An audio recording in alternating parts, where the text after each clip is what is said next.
정부가 지난 2사 부동산 대책 때 발표했던 신규 공공택지 조성과 관련한 후속 방안을 내놨습니다. 자, 발표 내용 살펴보고요. 또 공동주택 공시가격 이슈도 짚어보겠습니다. 자, 그리고 가상화폐 제도권 진입을 두고 논란이 불거지고 있습니다. 용어도 소관부처도 혼란스러운 상황입니다. 자, 용어 가상화폐냐, 가상자산이냐, 암호화폐냐 이렇게 많이 말을 하고 있죠. 자, 가상화폐 제도권 진입에 대한 정부와 금융당국의 입장 그리고 가상화폐 과세 문제까지 두루 살펴보겠습니다. 경제읽기 브리핑이었습니다.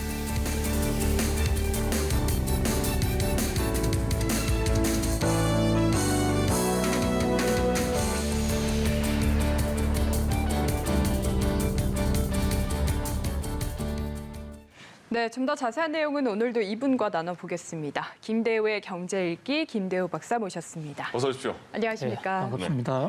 예, 정부가 이사 부동산 대책 후속 조치로 신규 주택 5만 2천 가구가 들어설 후보지를 공개를 했는데 어딘지 구체적인 내용부터 짚어볼까요? 예, 이사 부동산 공급 대책이라는 게 있지 않습니까? 네. 지난 2월 4일 날 정부가 부동산 정책을 수요 위주에서 공급도 같이 더하는 방식으로 획기적으로 전환하면서 3080이라는 프로젝트를 발표한 적이 있습니다. 3080이라는 게 앞에 30은 서울 등 수도권에 30만 호, 또 80은 전국적으로 80만 호, 이것을 더 지어서 주거 복지를 증진시키고 또 부동산 가격을 안정화시키겠다. 이래서 지금 정부는 매주 한 번씩 계속 부동산 공급안을 계속 발표를 하고 있습니다. 네. 자, 이번에는 이 소규모 주택 정비 관리 구역이라는 이 지역을 1만 7천 가구를 발표를 했는데요. 이게 사실은 3080 정책 중에서도 가장 주목을 끄는 것이에요. 그동안에 서울 부근에는 서울 안쪽에는 집 지을 땅이 없다.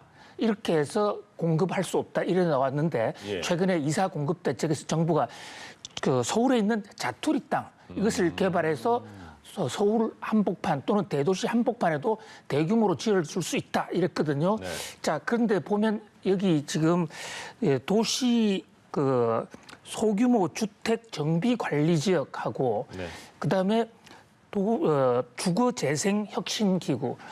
그러니까 조금 아파트가 아닌 조그만 연립이라든지 이런 게 모여 있는데 10만 제곱미터가 안 되면 경제성이 그동안 없어서 전체적으로 묶어서 재건축 재개발을 하기가 어려웠거든요.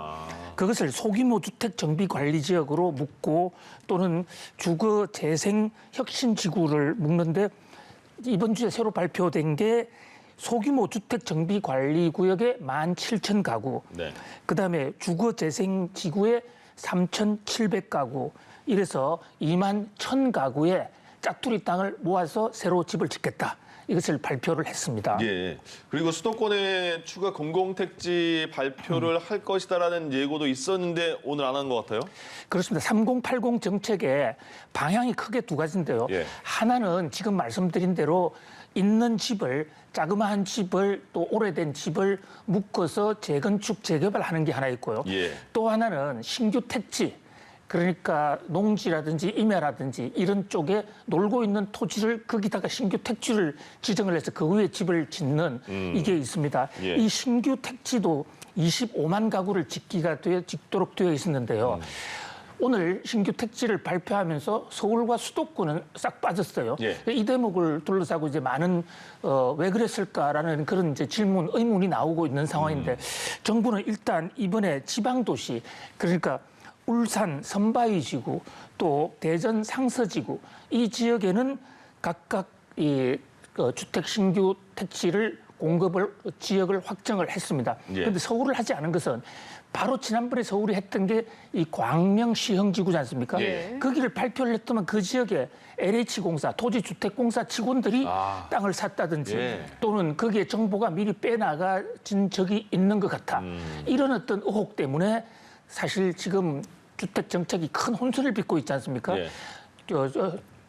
국토부 장관도 사실 이것 때문에 경질이 되다시피 했는데요. 그래서 정부는 이번에 좀 늦더라도 신규 택지 발표가 좀 늦더라도 지금 후보지로 생각하고 있는 여러 지역에 그 지역에 혹시 정보가 새 나갔는지 그 지역에 이런 정보를 가지고 부동산 거래를 했는지 이것을 전수조사하고 조금이라도 의혹이 되는 부분은 경찰에 전부 넘겨서 투기 여부를 조사하고 그것이 정산이 된 이후에 그러니까 투기가 없다 하면 할 수도 있고 투기가 있는 지역에는 예를 들어서 페널티를 매겨서 원상복귀를 하든지 한 다음에 하겠다.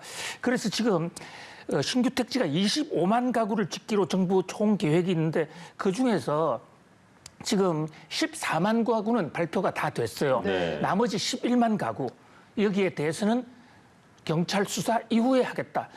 돌다리도 두드려가면서 하겠다. 투기 없는 깨끗한 국토 개발을 하겠다라는 그런 의지를 강력히 한 것으로 볼 수가 있습니다. 네. 그러면 투기 수사 진행 과정에 따라서 뭐 시기가 더 늦춰질 수도 있는 거고 예상할 수 없는 상황이라고 봐야 되겠네요. 좀 변동이 있다. 근데 예. 현재 정부의 입장에서는 그것이 뭐 크게 늦어질 것은 아니다. 네. 현재 그 일부 예비 조사를 해서 의혹이 되는 부분 이것을 경찰 조사를 통해서 클리어한 다음에 바로 하겠다. 그러니까 몇 달 정도의 차이가 있을 것으로 보입니다. 예, 네. 알겠습니다. 그리고 올해 전국 공동주택 공시가격 상승률 19.05%로 이제 결정이 됐는데 보면은 발표 이후에 이의 신청이 쏟아졌다. 아니다. 서울과 제주는 오히려 그 전보다 감소했다. 이렇게 정반대의 이야기가 나오고 있거든요. 그렇습니다. 이 공동주택 하니까 이게 공동으로 사는 주택이냐 좀 이게 단어가 네. 맞아요. 조금 헷갈려요. 생겨요. 예. 자, 현재 주택법상 공동주택이라는 것은 네. 아파트, 연립, 다가구 주택 이런 걸 얘기하는 네. 겁니다. 단독주택의 대칭을 한 개념이에요. 그러니까 우리 국민들이 지금 가장 많이 사는 곳이 바로 아파트고 그러니까 공동주택이 가장 관심이 많죠. 네. 예. 단독주택은 흔히 이제 저 주택법에서 일반 주택이라고 구분을 하거든요. 자, 공동주택 공시가격이 19.05%로 그동안 참 말이 많았습니다. 이게 너무 높다. 예. 또는 우리 지역은 왜 특별히 높으냐. 이래서 이의 신청을 한 달여간 받아서 이제 1단계로 정부가 정리를 했는데요. 당초 발표할 때는 19.08% 전년 동기 대비 올랐는데 이게 이제 19.05%로 0.03%포인트 조금 낮춰졌어요. 네. 현재 이의 신청이 엄청나게 들어왔거든요. 네. 이의 신청 숫자가 약 5만 건인데 5만 건 일부 받아서 0.03%를 이제 낮춰줬는데 이게 오늘부터 지금 컴퓨터 국토부 사이트에 들어가면 자기가 살고 있는 공동주택 거기 들어가면 이게 얼마짜리다. 네. 공시가 얼마짜리다가 나옵니다. 네. 그런데 이것도 이제 본인이 이의가 있으면 추가로 이의 신청을 할 수가 있기 때문에 본인이 네. 반드시 확인해 볼 필요가 있는데 여기에 대해서 이제 자기 주택의 공시 가격이 너무 높다. 불공평하다 이런 이제 주장이 일부 계속 나오고 있어서 공시가를 둘러싼 논쟁은 좀 더 앞으로 계속될 것으로 보입니다. 예, 보면 공시가의 산정 근거도 공개가 됐다고 하는데 궁금했던 게 시세 같은 거는 공개가 안 됐나 봐요. 뭐 정부에도 입장이 있을 것 같은데 왜 공개가 안 됐으며 또 앞으로는 또 어떤 보완책이 필요할까요? 예, 지금 공시가격에 대해서 공시가에 대해서 국민들의 소비자들의 불만은 크게 두 가지입니다. 네. 하나는 왜 이렇게 높냐 하는 그 왜는 공시가가 63개 공공요금에 연동이 돼 있고 예, 예. 이를테면 뭐 건강보험료도 연동이 된단 말이죠. 네네. 그래서 두 번째는 자 높은 건 높다 하더라도 뭐 때문에 이렇게 우리 공시 가격이 정해졌느냐, 공시 가격 정해진 근거를 좀 발표하라라고 주장을 줄기차게 해왔고 네. 올해 우리 국토부가 처음으로 그 근거를 제시했습니다. 그래서 지금 사이트에 들어가 보면 네. 왜 나가 소유하고 있는 이 주택이 예. 얼마짜리냐라는 그게 것을 처음 나왔군요. 어느 정도를 알 수가 있어요. 그런데 여기서 이제 근거에서 여러 가지 입지 조건이나 향 이런 것도 있지만 가장 국민들이 알고 싶어 했던 것은 결국은 시세가 얼마냐, 거기서 예. 반영률이 얼마냐 이런데 이 핵심 돈에 관한 정보는 살짝 뺐어요. 예, 현재 집값이 얼마인지 궁금한데. 그렇습니다. 예. 예. 근데 이제 그거를 만약에 발표하게 되면 경쟁이 지나치게 치열해지거나 또는 그 거래 질서가 혼란해질 수도 있다 해서 그것을 뺐는데 네. 이제 일부 이제 그 국민들 입장에서는 앙코를 뺐다. 그리고 핵심을 빼고 네. 이거 어떻게 하냐 해서 여전히 좀 불만이 일부 제기합니다만 그러나 상당 부분의 산출 근거를 공개했다는 점에서 진일보한 것이다 이렇게 볼 수는 있겠습니다. 예, 알겠습니다.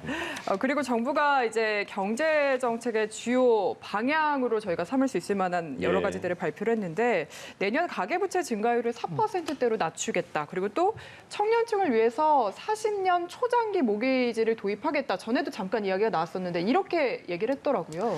예, 가계부채 대책이 이제 정부 종합부처 차원에서 홍남기 부총리 겸 현재 총리 대행이시죠. 네. 이분이 장단기 가계부채 관리안을 마련을 했습니다. 그중에 이제 눈에 띄는 대목이 바로 DSR이라는 건데요.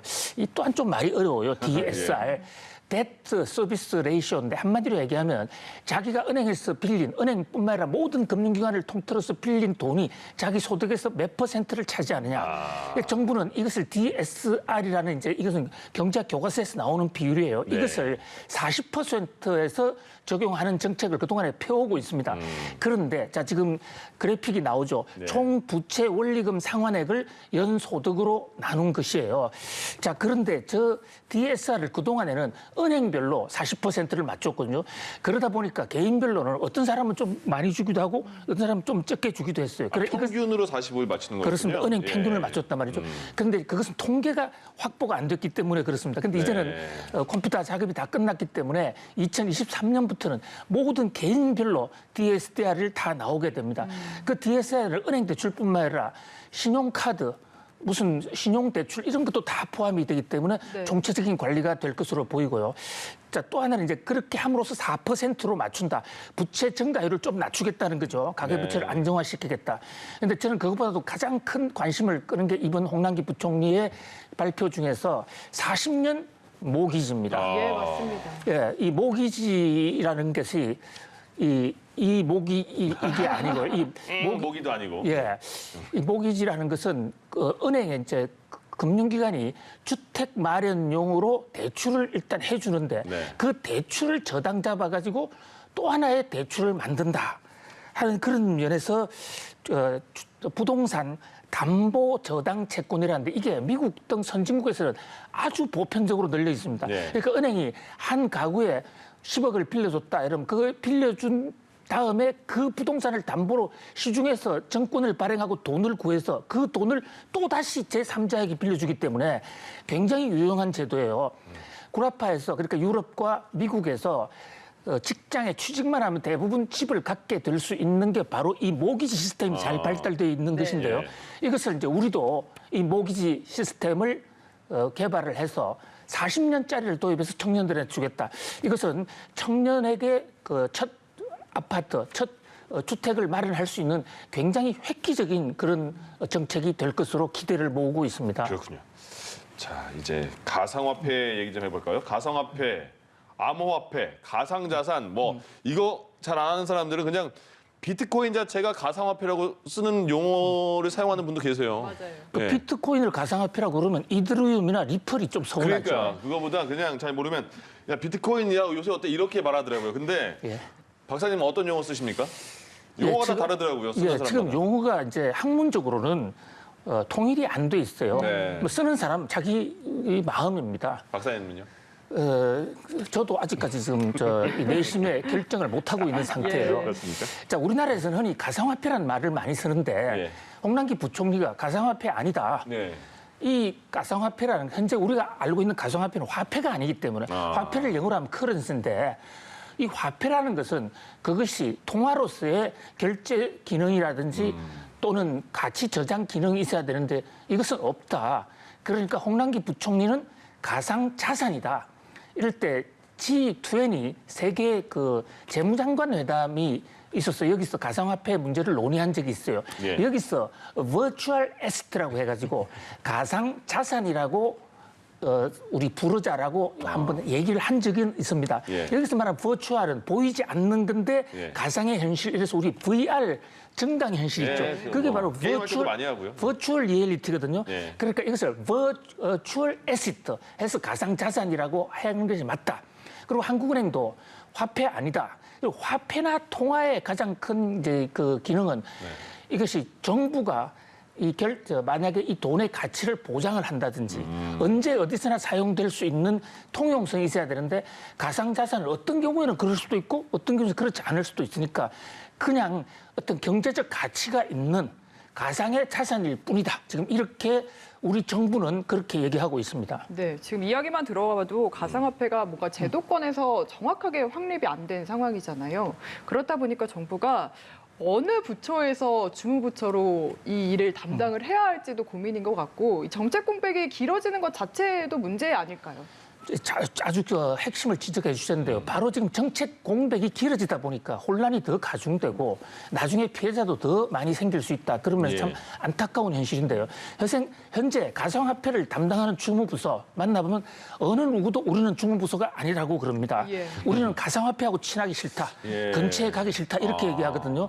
그러다 보니까 지금 더 혼란이 가중된다는 거죠. 자, 지금 법적으로 놓고 볼 때요. 우리 특검법이라는 게 있습니다. 특정 금융정보의 관리에 관한 법. 이것은 금융위원회가 장악하고 있기 때문에 홍남기 부총리는 이것이 금융위원회 소관인 것 같다 이렇게 얘기하는데, 금융위원회 얘기를 들어보면 우리는 금융자산을 담당하지 가상화폐는 금융자산이 아니지 않느냐. 그래서 우리는 하지 않는다. 그다음에 또 오히려 이 가상화폐가 세금을 소득세법에 서 걷게 되어 있지 않습니까? 그러니까 이것은 기획재정부 소관이다. 그다음에 워낙 사기꾼들이 많고 이러니까 경찰청이 관장을 하는 안정부가 해야 된다. 또는 과학기술과 관련돼 있으니까 과학기술정보부가 해야 된다. 그야말로 중구난방이에요. 그러다 보니까 어느 쪽에서도 책임 안 지고 어느 쪽에서도 권한을 갖지 않습니다. 그래서 그동안에는 이 정부 보험부처로서 국무총리실에서 야, 우리 다 모여. 이래서 한 번씩 회의를 했어요. 근데 이번에는 정말로 가상화폐가 어떤 장점도 있고 단점이 있을 수도 있을 것 같은데, 이렇게 방치하면 방치할수록 피해자가 더 커지기 때문에 누군가에게 책임을 부여하고 이 용어도 정의를 하고 그에 따라서 책임도 정확하게 묻고 또 권리도 보장해주는 이런 확실한 대책이 필요할 것으로 보입니다. 그러네, 이렇게 서로 미루는 느낌만 있으면 정부가 가상화폐에 대한 가상화폐를 제대로 받아들일 준비도 안 되겠구나 이런 생각이 드는 거잖아요. 그렇습니다. 근데 지금 문제가 제도권으로는 들이지 않았지만 세금은 물리겠다 이런 것 때문에 또 얘기가 많아요. 이제 그 대목에 대해서 금융위원회는 세금을 물리는 것은 제도권에 있든 없든 이를테면 마약도 주고 팔아도 세금을 매깁니다. 마약이요? 마약을 들어갈 때도 관세를 매긴다든지 불법 제품도 그렇기 때문에 세금 매기는 것과 이 제도권하고는 별개다라고 얘기는 하지만 형식 논리상 그 정부의 얘기가 맞습니다. 그러나 일반 국민들의 우리 법 감정으로 생각할 때는 왜 돈은 걷어가면서 모른다고 그러냐 하는 오해지지도 않고 돈만 걷어가냐. 그렇습니다. 근데 그런 면에서 이 2030 세대들의 불만도 많고 이러기 때문에 차제에 가상화폐가 화폐냐 아니냐 이런 그 개념보다도 어떤 그 책임과 의무, 권리를 명확하게 하고 소관 부처를 명확하게 하는 이것이 가상화폐를 위해서도 그렇고 우리 경제를 위해서도 더 현명한 일이 아닌가 그런 생각을 해봅니다. 이제 가상화폐 내용은 계속해서 좀 더 얘기가 나올 것 같습니다. 김대호의 경제 읽기, 김대호 경제학 박사와 함께했습니다. 고맙습니다. 감사합니다.